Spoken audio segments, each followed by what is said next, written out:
محترم ناظرین، السلام علیکم ورحمۃ اللہ وبرکاتہ۔ ناظرین، جیسا کہ آپ سب جانتے ہی ہیں کہ میں آپ لوگوں کے لیے ہر روز ایک نئی ہسٹوریکل ویڈیو لے کر آتا ہوں، اور کچھ اسی طرح کی ویڈیو آج بھی آپ لوگوں کے سامنے پیش نظر ہے۔ اسے دیکھیے اور اپنی پرتکریا ہمیں کمنٹ میں اوشیہ دیں۔ ویڈیو پسند آنے کی صورت میں اسے لائک اور چینل کو سبسکرائب کرنا بالکل بھی نہ بھولیں۔ تو آئیے بنا وقت گنوائے دیکھتے ہیں یہ ویڈیو۔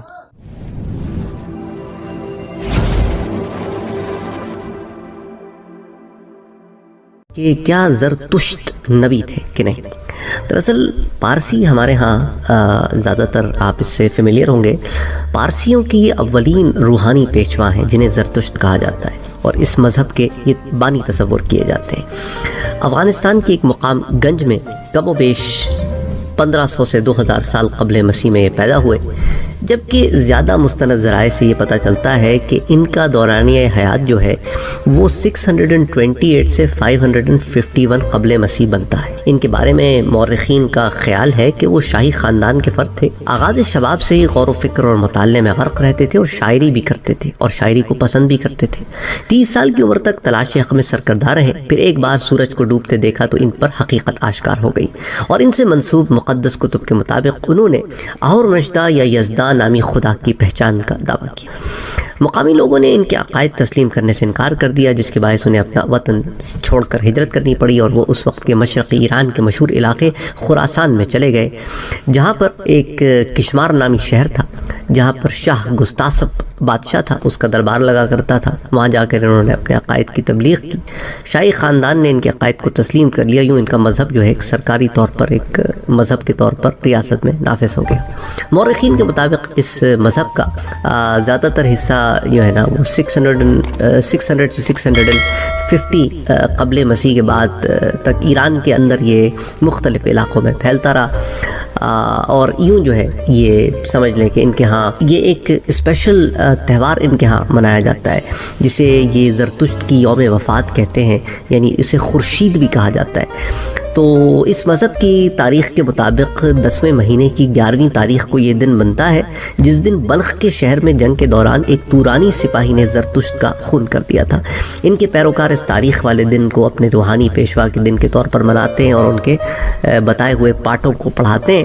تو اس طرح جو ہے ایک مختصراً ان کے بارے میں ہمیں کچھ تعلیمات ملتی ہیں، یا ان کی تاریخ کے بارے میں کچھ باتیں ملتی ہیں۔ اب آپ دیکھیں موجودہ مجوسی جو ریلیجن ہے اس کے اندر آگ کو ایک خاص اہمیت حاصل ہے، اس پر بھی ذرا بات کر لیں گے، لیکن اس سے پہلے یہ بات کر لیں کہ زرتشت سے پہلے ایران میں کسی خاص مذہب کے آثار نہیں ملتے۔ بعض کہتے ہیں کہ بتوں کے پوجا کرتے تھے، بعض کہتے ہیں کہ یہ سورج کی پوجا کرتے تھے اور روشنی کو اس کا بیٹا مانتے تھے، اور مشرق و مغرب سے کچھ ملے جلے اعتقادات و روایات اور اخلاقی فلسفے ان کے ہاں بہت رائج تھے۔ زرتشتیت کی صورت سب سے پہلے ایک ان کے ہاں مذہب کے طور پر، ایک مکمل مذہب کے طور پر ان کے ہاں جو ہے وہ مورد وجود میں آئی، جس میں ایک نیکی کا خدا ہے اور ایک برائی کا ہے، اور اہرمن جو ہے وہ برائی کا ہے، بدی کا ہے، اور دونوں کی فوجوں کا ٹکراؤ ہے، کبھی یہ غالب کبھی وہ غالب۔ ہمارے ہاں بعض لوگوں کو یہ مغالطہ بھی لگا ہے، اور انہوں نے اپنی طرف سے کچھ کوشش بھی کی ہے کہ کسی نہ کسی طرح زرتشت کو بھی نبی ثابت کیا جائے، اس پر بھی بات کرتے ہیں۔ لیکن زرتشت سے متعلق کچھ تعلیمات ہیں جو اکثریت ان کے خاص مذہبی طبقے کے لیے اہم ہے، لیکن صرف 3 اہم ترین تعلیمات ایسی ہیں جو مذہب زرتشت کے ہر ایک کے لیے آپ کو مل جائیں گی۔ ان میں ایک ہے حماتا، یعنی حسن فکر یا اخلاص نیت، اس پیورٹی آف انٹینشن جس کو کہہ لیں۔ اسی طرح ایک ہے ہوکھاتا، یعنی حسن کلام یا حسن اخلاق، اچھے اخلاق سے پیش آنا، اور تیسری چیز ہے خراشتہ، یعنی حسن اعمال یا اعمال اچھے کرنا۔ تو اب قرآن کریم میں تو ہمارے سامنے یہ آیہ مبارکہ موجود ہے کہ اللہ تعالیٰ نے فرمایا ہے کہ جب میری طرف سے کوئی ہدایت آئے اور جو اس ہدایت کو قبول کرے، تو جب میری طرف سے ہدایت آئے تو یعنی کہ اللہ تعالیٰ نے ہدایت بھیجنے کے بعد اس کی طرف نشاندہی بھی کی ہو کہ یہ ہدایت میری طرف سے ہے، تو بات سمجھ میں آتی ہے۔ لیکن زرتشت کی نبوت کے بارے میں قطعیت کے ساتھ کچھ نہیں کہا جا سکتا، کیونکہ قرآن و حدیث میں کوئی ذکر ہی نہیں ملتا۔ بعض علماء کرام جو ہے اس طرف کھینچ تان کر زرتشت کو یہ لبادہ اڑانے کی کوشش کرتے ہیں، لیکن اگرچہ زرتشت کے جملہ احوال جن میں تلاش حق بھی موجود ہے، ہجرت بھی موجود ہے، جہاد بھی موجود ہے، نزول نزول کتاب بھی موجود ہے، شہادت بھی موجود ہے، تو اس کو وہ کھینچ تان کر اس طرح کا لبادہ اڑانے کی کوشش کرتے ہیں، لیکن اس کے باوجود ایسی بہت ساری کمیاں رہ جاتی ہیں جس کے باعث جو ہے انہیں نبی نہیں کہا جا سکتا۔ قادیانی بھی اس قسم کی حرکتیں بہت کرتے رہتے ہیں، ان کے بھی کچھ ایسی ویب سائٹس ہیں جن کو وزٹ کرنے کا مجھے موقع ملا، جن کے ہاں وہ کھینچ تان کر انہیں بھی نبی بنا دیتے ہیں، علیہ السلام لکھ دیتے ہیں، اسی طرح گوتم بدھ کو بھی انہوں نے علیہ السلام لکھ دیا ہے، اور اس طرح کی حرکتیں وہ کرتے رہتے ہیں۔ بہرحال اس سے درکنار ان کی کچھ اور تعلیمات ہیں، اس پر بھی بات کر لیتے ہیں، کیونکہ دیکھیں زرتشت کہہ لیں یا پارسی کہہ لیں یا آتش پرست کہہ لیں یا مجوسی کہہ لیں، اس مذہب کے ماننے والوں کا دعویٰ ہے کہ زرتشت مذہب کو غلط فہمی سے آتش پرستی سے تعبیر کیا جاتا ہے، اور مذہب زرتشتی دراصل دنیا کا ایک ایسا عقیدہ ہے جو توحید پر مبنی ہے، اور پارسی اکثر آتش پرست قرار دینے پر سخت غصے میں بھی آ جاتے ہیں۔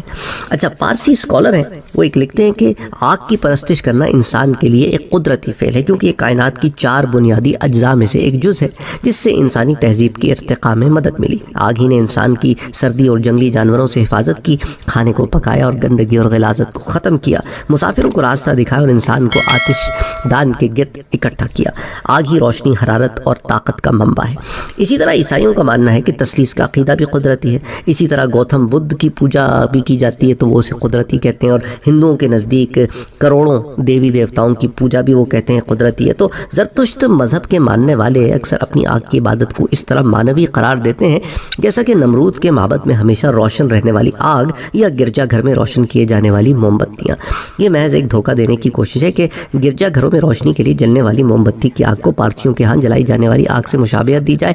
حقیقت میں پارسیوں کے ہاں اپنی عبادت گاہوں میں آگ کی پرستش وہ کرتے ہیں، یہ ان کا بنیادی نشان ہے، اور خدا کا تعارف کہ وہ روشنی، گرمی اور توانائی ہے، یہ اس طرح اس کو منسلک کرتے ہیں۔ اچھا، اگر ہم بات کریں کہ زرتشت جو اس مذہب کے بانی ہیں تو انہوں نے اپنے پیغمبری صحیفے میں آگ کو ایک نیا مطلب دیا۔ یہ محض آتش کدے کی آگ نہیں، یا یہ کوئی مخصوص خدا سے متعلق نہیں، بلکہ ایک عالمگیر اور روحانی آگ ہے۔ زرتشت کی بیان کردہ آگ کا اب ایک اخلاقی اور الوہی مطلب بھی ہے۔ یہ انصاف کی آگ ہے، یہ آگ آشا کی یعنی ایک خدائی صفت کا نشان ہے۔ اس کی تطہیری صفات اب عالمگیر ہیں، اور یہ آگ ذریعہ ہے جس کے ذریعے ابدی زندگی میں گنہگاروں کی تطہیر کی جاتی ہے۔ یہ دانش اور آگہی کی آگ ہے۔ زرتشت کا اپنا صحیفہ جس میں وہ کہتے ہیں کہ جس خوشی کا تو نے وعدہ کیا ہے وہ تیری باطنی آگ اور نیکی کے ذریعے حاصل ہو سکتی ہے، تو گتھاس میں آتا ہے والیوم 3 پیج 31 پر، اور ایوستان میں باطنی آگ اور نیکی کے لیے جو الفاظ استعمال ہوئے ہیں وہ بھی اسی طرح کا مفہوم نکلتا ہے اس کا کہ بذریعہ ذہن و فہم، بذریعہ آگ اور بذریعہ آشا یعنی نیکی۔ پس جب زرتشت آگ کا ذکر کرتے ہیں ان کی مراد خود آگہی سے بھی ہوتی ہے، کیونکہ یہ روشن خیالی کی آگ ہے جس کے ذریعے خدا علم اور ہمت لوگوں کو دیتا ہے۔ ایک دعا جو مخلص پارسی روزانہ پڑھتے ہیں گتاس سے، اس کا میں آپ کو بتاتا ہوں، وہ ہے کہ اے عقل والے، کون مجھے پناہ دے جبکہ دغاباز مجھے نقصان پہنچانے کے در پہ ہوں سوائے تیری آگ اور دانش کے، جس کا ترجمہ بھی اسی طرح ہے کہ اس سے یہ ثابت ہوتا ہے اس ترجمے سے کہ آگ دراصل انسان کو خدا کی طرف لے کے جانے والی بنیادی قوت ہے۔ تو پارسیوں کے عقائد کی روشنی میں اگر ہم انہیں توحیدی قرار دیں تو پھر یہودی، عیسائی اور ہندوؤں کو بھی توحیدی قرار دینا پڑے گا۔ پارسیوں نے آگ کو خدائی صفات کا حامل قرار دیا ہے، جیسا کہ عیسائی عیسیٰ علیہ السلام کو قرار دیتے ہیں اور وہ دعاؤں میں آگ سے مدد مانگتے ہیں، جیسے ہندو دیوی دیوتاؤں سے مدد مانگتے ہیں۔ تو یہ تمام معاملے تو توحید کے بالکل خلاف چلے جاتے ہیں، اور مذہب زرتشت میں آگ کو خدا تک پہنچنے کا ذریعہ ہی شرک کا دروازہ ہے، جو عیسائیت میں حضرت عیسیٰ علیہ السلام اور حضرت مریم علیہ السلام سے دعا مانگنے کا معاملہ۔ تو بہرحال یہ مقدس آگ کے 3 درجے بتاتے ہیں کہ زمانے قدیم میں ہر آگ کا ایک درجہ معاشرے کے طبقے سے متعلق تھا، اور ہر درجے کی الگ روحانیت اور عظمت تھی۔ آگ پاک اور خالص کیسے ہو سکتی ہے؟ ہر پارسی کا یہ روحانی فرض ہے کہ کائنات کے تمام اجزائے ترکیبی کو خالص رکھیں، چاہے مٹی ہو، ہوا ہو، پانی ہو وغیرہ۔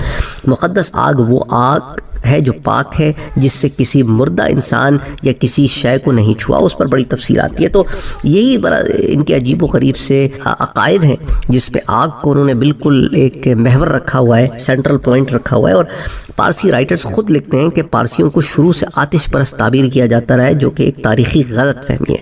اگر کوئی پارسیوں کو آگ کے گرد چکر لگاتے دیکھے تو لازمی سوچے کہ یہ کیا عبادت کر رہے ہیں، مگر یہ حقیقت نہیں۔ ہر پارسی جانتا ہے کہ مقدس آگ محض ایک علامت ہے، استعارہ ہے، ایک بنیادی اعلیٰ اور خوبصورت استعارہ علامت جو کہ عبادت کے قابل ہے، مگر بذات خود خدا نہیں ہے۔ اچھا، اگر یہ واقعی محض ایک علامت ہے تو غور کریں تو بعینی ہی یہی عقیدہ ہماری عیسائیوں کا بھی ہے، اور اسی طرح اور مختلف مذاہب میں بھی آپ کو اسی طریقے کے عقیدے مل جائیں گے، اور یہ تمام عقائد جو ہیں یہ توحید کے منافی ہیں۔ اسی طرح ان کے ہاں ایک دعا بھی ملتی ہے کہ آگ کی عبادت کا ایک حصہ ہے یہ دعا جو ہے وہ گھتاس کا تو حصہ نہیں ہے، مگر یہ پارسیوں کے ہاں مقبول ہے۔ میں پیش کرتا ہوں یہ عبادت، یہ قربانی، یہ اچھی پیشکش، یہ رحمت و بھری پیشکش تمہارے سامنے ہے آگ۔ تو اب اسی سے اندازہ کر لیں کہ آگ کو یہ پیش کیا جا رہا ہے تو اس کا توحید سے تو کوئی تعلق ہو نہیں سکتا۔ پھر آگے یہ بھی کہا جا رہا ہے کہ مجھے بخش دے اے آگ، اس کا بھی کوئی تعلق توحید سے نہیں ہو سکتا۔ مجھے بخش دے اے آگ، مسلسل اس کے اندر ایک سے زائد دفعہ آتا ہے کہ اے مہربان سب سے بڑی محافظ روح۔ تو اس طرح کے معاملات جو ہیں وہ بالکل توحید کے منافی ہیں، تو اس لیے میں ان چیزوں کو ہائی لائٹ کرنے کا ایک مقصد یہی ہے کہ آپ کی یہاں پر نظر کرائی جائے کہ اس طرح تو بہت ساری لوگ اپنے آپ کو توحید کے زمرے میں ڈالتے چلے جائیں گے۔ بہرحال امید کرتا ہوں کہ اس مختصر درس سے آپ کو یہ بات تو سمجھ میں آ گئی ہوگی کہ کیا زرتشت نبی ہیں کہ نہیں ہیں، اور اس مذہب کے بنیادی عقائد میں سے کیا معاملات ہیں۔ السلام علیکم ورحمۃ اللہ وبرکاتہ۔ اگر آپ نے ابھی تک ہمارے چینل کو سبسکرائب نہیں کیا ہے تو سبسکرائب کا بٹن دبائیں، بیل کے آئیکن کو پریس کریں تاکہ آپ کو ریگولر نوٹیفیکیشن اپڈیٹس مل سکیں اور آپ ہمیں ہمارے لائیو سیشنز میں بھی جوائن کر سکیں۔ ویڈیو پسند آنے کی صورت میں لائک، شیئر اور کمنٹ کرنا نہ بھولیں۔